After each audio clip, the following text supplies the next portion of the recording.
because yelling at each other and talking smack gets nowhere. And when I came to Juneau to get some stuff done, and in all my working for private companies, you never got anywhere with being disrespectful or dismissive or lecturing people. It was always communication. It was always relationship. And this is how I approach a lot of Democrats. They may have something I don't know. So I'm going to listen, and maybe I can offer something they don't know. And somehow we get into some common ground.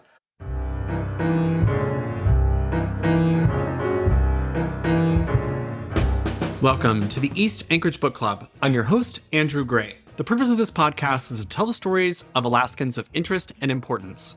Earlier this season, we revisited a couple of interviews I had done with legislators for a different podcast called East Anchorage Matters. Today, we revisit another interview from that podcast, this one with Representative Julie Coulombe, who represents the hillside in Anchorage. She and I were both elected to the House for the first time in 2022. And although Representative Justin Ruffridge of Soldotna and I were the official co-chairs of the Freshman Caucus, Julie Coulombe was our most dedicated member. Listening to this conversation is a bit surreal for me because so much has happened since this conversation took place on March 16th, 2023. Suffice it to say that Julie is a conservative and I am not, but we are unquestionably friends. And I hope you enjoy listening back to this conversation as much as I do. Julie Coulombe, welcome to the podcast. Thank you. Did I pronounce your last name correctly? You did. Yeah. Okay, thank you. Yeah. I know you hear it pronounced a lot of different ways. I do. Will you say it for us? Coulombe. Coulombe, that's how I said it. I know. Yeah, my husband is French Canadian, so I just tell people it's more French than English, and so the B's silent, so it's fine. Where are you from originally? So originally I was born right outside of Chicago. And at about 13 years old, my family moved to Atlanta. So I did half in the Midwest, half in the South. Mainly my teenage years in Atlanta. I graduated high school, and then I spent a year at Auburn University in Alabama. I met my husband at Auburn, and then we came up to Alaska, and I've been here pretty much my whole adult life. So you said your husband was French Canadian. Did he grow up in Canada? No, his people, he's a second generation French Canadian. His people migrated down to Massachusetts to the textile mills. And so he's from Massachusetts. Fall River is about a couple hours out of Boston. So working class town. And at that point, the textile mills were emptying and closing and stuff by the time he was growing up. And so his viewpoint and my viewpoint are very different from childhood perspective. A Midwesterner with an East Coast person, we just have very different perspectives on things. And so we've been married a long time, and we've learned to meld that and use that as a strength. But he ended up going into the Army right after college. And y'all were already together when you decided to go in the Army? No, so he went to the Army, and he was at OCS. Officer Candidate School, OCS. Correct. I just finished OCS down in Fort Benning. And so everybody goes, well, if he's in Fort Benning and you're in Auburn, how did that happen? Soldiers from Fort Benning go to the campus to watch football games and go to the parties. And so that was what happened. A bunch of the guys went over there and meet people. And that's where I met him, at a frat party. I was partying a lot. Those were different years. I was much younger. Actually, I was 18. So I don't remember the frat house, but I do remember first seeing him and our first conversation and everything. So from there, we just kind of corresponded by letter because there was no cell phones back then. So we were writing and calling each other from Fort Benning. Around what year are we talking? So that was 1985. And what did he do in the Army? Well, when I met him, he was an infantry officer. And so when we first came to Alaska, he was an infantry officer. And that's how you got to Alaska? Yes. Yeah. Y'all were together and he got... Well, this is how it happened. Here. So we were dating for about 6 months, and he said, look, I'm going to Alaska. If you'd like to come, please join me. And I came from a very strict Christian background. And so hanging out with a soldier in Alaska was not something my family supported. And so we ended up getting married. And so we got married, I was about 19, and we moved to Fort Richardson, lived up Fort Rich for a couple of years. Did your family give you any sort of ultimatum, be like, well, if you want to do this, you have to get married? Or was it like, well, if I get married to him, maybe my family will be more supportive? No, it was an ultimatum. And my family's great. My mom was Christian. My dad was from the Bible of Ayn Rand, Atlas Shrugged, and he owned his own business and was very successful, but very traditional and very strict on things like this. He has 4 daughters, and so he knew the deal. And he didn't know my husband from Adam. Like, he didn't know anything about him when I said I wanted to go to Alaska. So it was an ultimatum.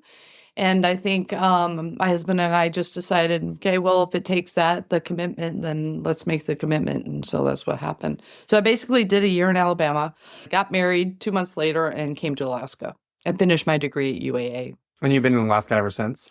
Well, we did travel with the Army a little bit for about 3-4 years until we decided we wanted to stay up here. So my husband got a job with the Army National Guard, and so he got the guard job. We came up, and we've been here ever since. So basically, yeah, my whole adult life has been in Alaska.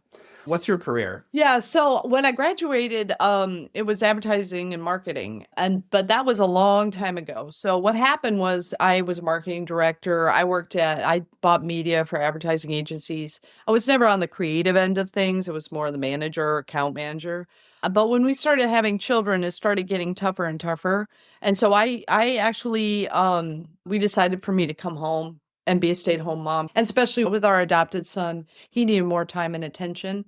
And so with me out of the workforce generally, I mean, I had some part-time jobs. I did an in-home daycare, which is part of the reason why I put forth the daycare bill, was because I know what it's like to not have childcare, and we were able to readjust. We lived on one income for a long time. It wasn't easy, but we did it. We could do it. And not everybody has that. But anyway, I went home for a long time, but by the time I was ready to go back to the workforce, advertising was completely different. It was all paper when I left. And when it came back, it was all computers. Yeah. So I had to make a choice. Do I get all retrained? Do I love it that much? Or do I go in a different direction? So I went in a different direction, did business management. I ended up being an operations manager at Sears. I actually managed Sears for a while because they didn't have a manager. Then I managed 3 Alaska clubs. Then I managed Target. It was always something about the business management, the hiring, the firing, the business goals, key metrics. I enjoyed that. I enjoyed building something. In a lot of ways, you can be creative, maybe not so much with the bigger corporations, but you can be creative as an entrepreneur. It's almost an entrepreneur with someone, a boss over you. And like, how can I grow this business? And so that's where I've come from. That's how I approach what I'm doing here, which I'm getting a lot of attention for some reason because I have this radical approach. I'm like, this is just private sector stuff. This isn't anything Well, for radical. listeners who don't know, Julie does a lot of deep dives in the budget. She asks a lot of questions about exactly what happens with this 58 million or whatever it is. You're asking a lot of nuts and bolts questions that some people are not used to being asked. Correct. But I'm thankful that those questions are being asked. Yeah, I think it's so. I think a lot of people, no matter how you feel about the BSA, the permanent fund, I think everybody wants the government to use their money wisely. And I'm not saying people are or aren't, but I'm asking the questions. Do we need this many people to accomplish your mission? Mm-hmm. Well, why is the travel cost so high, or why? So I'm looking for efficiencies. The legislature is here for accountability. The departments are held accountable to their performance and their budget. And that's what we're here for, to make sure that they're spending it where they're supposed to, supporting them in what they need, and making sure that they're accomplishing it. And so that's old private sector stuff. That's just what I've done my whole adult life. Like, it's not anything radical. I didn't think it was anything radical. You've already described yourself as a Midwesterner, not a Southerner. So when you think about going home, you think about Illinois and not Georgia? Well, I think about going home to Georgia because that's where my family still is. I have sisters there. My mom's there. I lost my father a couple of years ago, but most of the relatives are in Atlanta. I do still have some extended cousins and such in Illinois. My youngest son is actually going to the University of Indiana. So I still have roots there, but I just think of myself as more of a Midwesterner. I never really conformed to the Southern way of life. I really struggled with it. And I can tell you in the mid-'80s in Alabama was tough. Yeah. Did your parents embrace Mark after you got married or? No, well, I think they both really liked Mark. And my husband is loyal to a fault and very responsible. He was taking care of business. We were well provided for. But I think my dad, it took about 20 years for them to get along. Yeah, it was a long road, just a lot of conflicts and distrust. And I don't know if it was just dad being protective of me, or they just didn't understand each other, which was possible.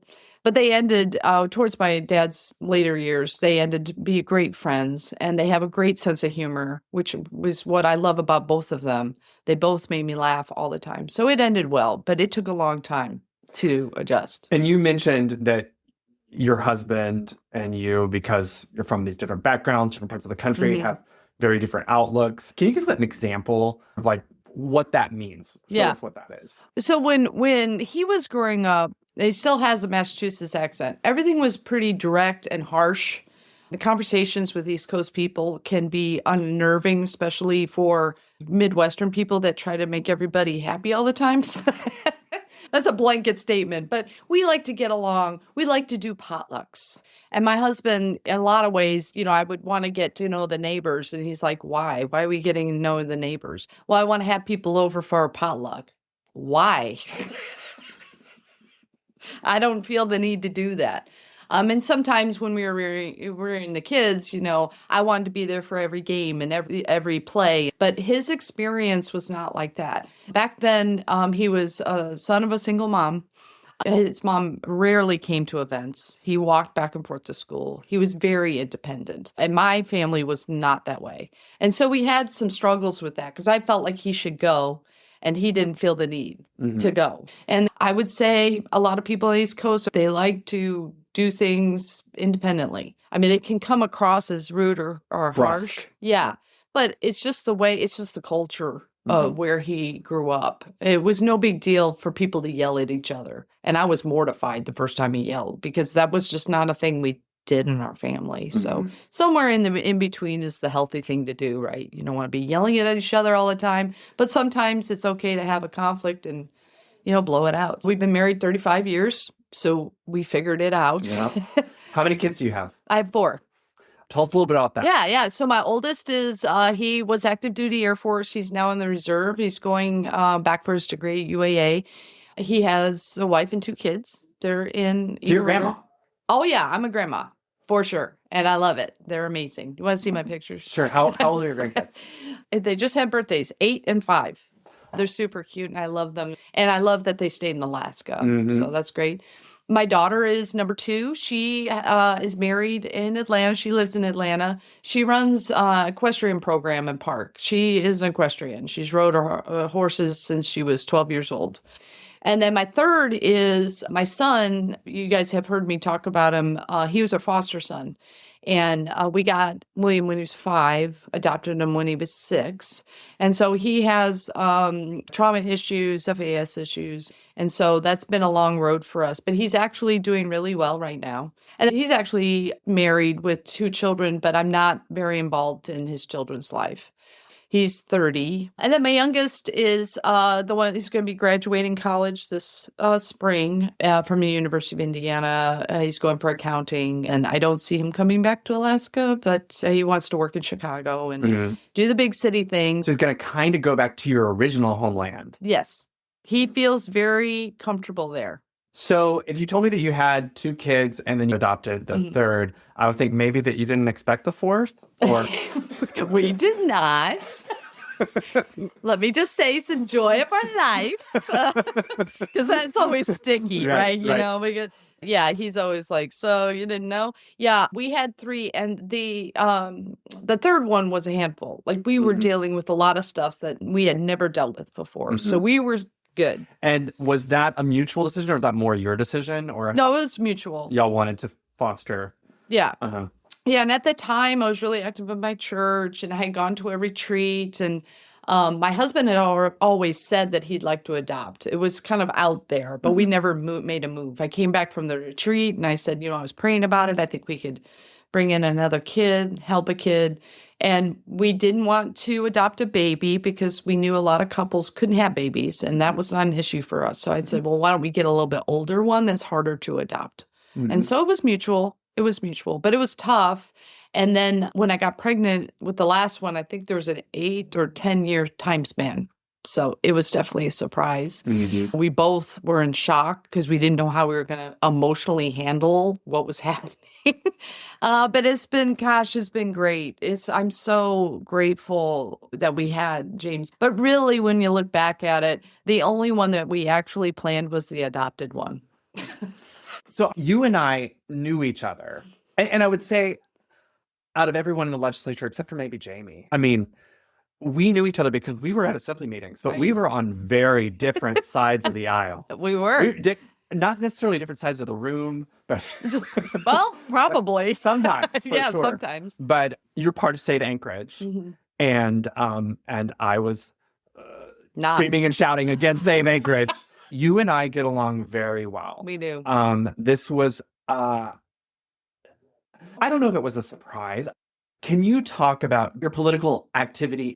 I would say a lot of this has to do with you, Andrew, because I think people can sense that you're passionate about your issues, but you're respectful. And so it makes it easy to have a relationship outside of just how we feel about things politically. The first time I got into the Facebook group called Save Anchorage was during COVID. I was very upset about what was going on. The business shutdowns. The business shutdowns. I didn't like them extending those. I didn't like them closing the schools. I especially resented the mask mandates. And so I had the time because literally everything had been shut down. And I saw this group that was trying to fight back. And so I didn't know anybody in the group. I just popped in and they were giving me information about assembly meetings, what was happening. And so I just started following the group. I didn't know any of the leadership, really. I knew Kathy Hensley from before, but that was about it. And I remember taking a picture on my Facebook the first time I sat through an assembly meeting. The whole thing. I was like, this is crazy, you guys. This is so long. So I didn't see them really as a divisive entity until later, but I appreciated what they were doing because they were giving information to people like me that was not agreeing with how COVID was being handled. And so I don't know about you, but once you know some, then I got this appetite to be like, I'm going to be there every time because I'm really learning what's really going on. And I didn't like how the assembly was handling things. And so even though I think we were on opposite sides of the room probably most of the time, I don't think you saw me testify very much because I knew this was dangerous ground to go up there and start pointing fingers and yelling at people. And also, I don't like standing that long. And you had to wait in line for like 2 hours. I was oh, no way. You could wait in hours and not testify. I know. I was like, nope. So I'd be there with my laptop and take notes. And the assembly members got plenty of communication from me through emails. I was emailing everybody like crazy. But I want to approach things in a pragmatic way, unemotional. If I don't have my argument well substantiated and I lose, then that's on me. And so what I saw turning at the assembly was now we're ranting. Okay. Now we're hearing shame on you and everybody's pointing fingers. I'm like, this is kind of going in a direction I did not expect. And what happened was the assembly just got defensive. So now we're just crashing. And so I learned a lot through that. I mean, I learned a lot. And I think to what I said on the floor about the community council, treating people like that. Can you recap what the gist of your speech on the floor was about community councils? Yeah. So I don't know if everybody knows this, but the manager of the community council center was engaged in the fight with the Holton FCC was engaged in the Holton Hills development. But to keep it short, there's a video of him basically saying what he did to help those people fight the development. And he's required to be nonpartisan and not be like a community activist. Or not really have an opinion on an issue. Correct. He's supposed to give people tools to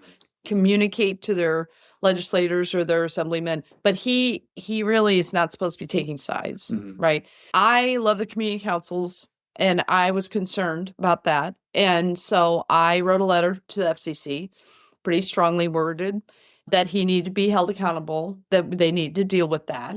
And then I said on the floor, basically what I just said, plus that my city was very divided, and there was no doubt that it is, that I was there on those assembly meetings. I know what's going on. And I don't want the division to be fed by the community councils. We're supposed to be more nonpartisan. We're supposed to be working on community issues. And so that's what I said on the floor, is that part of the reason why I joined the freshman caucus was to reach out to those people that I disagree with politically, be respectful, listen. Maybe they can listen to me. Mhm. Maybe we can understand each other better. And because yelling at each other and talking smack gets nowhere. And when I came to Juneau to get some stuff done, and in all my working for private companies, you never got anywhere with being disrespectful or dismissive Right. or lecturing people. It was always communication. It was always relationship. And this is how I approach Mhm. a lot of Democrats. They may have something I don't know. So I'm going to listen, and maybe I can offer something they don't know. And somehow we get into some kind of common ground. Making people angry is not a good way to negotiate. Yeah. Anybody who disputes that, watch some of those assembly meetings. Last question I ask people is if they have a book they want to recommend our listeners. Do you have a Oh, book you want to recommend? So I struggle with that because I'm not a big fiction reader. I did read the book called Educated. I thought that was very good. I thought it was an interesting story of someone who came from a tough background, got her education. And so I do like that book, but I read so much nonfiction. Yeah, no one's reading right now. No. But I enjoy biographies. Yeah. And there's a lot of biographies that I really enjoyed. And if you want a funny short biography, Alan Alda's biography, Dead Dogs and Something, it's hilarious. It's great. Anyway, I don't know if I can recommend this, but my favorite TV show is Arrested Development. So if you want something that's funny. Did you like it's the reboot? hilarious. Did you watch? I did not. Yeah. I didn't like the reboot. So I watched the originals over and over and over again. I also love Schitt's Creek. Those I've watched over and over again. So I like TV shows that'll make me laugh. Mhm. I like a little more sophisticated humor, and I feel like both of those have that. Mhm. And neither one of them sit around and lecture me. Mhm. They're just showing people doing their lives, and it's hilarious. And I both of those shows, I just think they're really well done, really well written. Well, Julie Coulombe, thank you so much for being on the podcast today. Yeah, thank you And so much for I'll inviting me. see you on the floor in a few minutes. Okay. Thank you, listeners.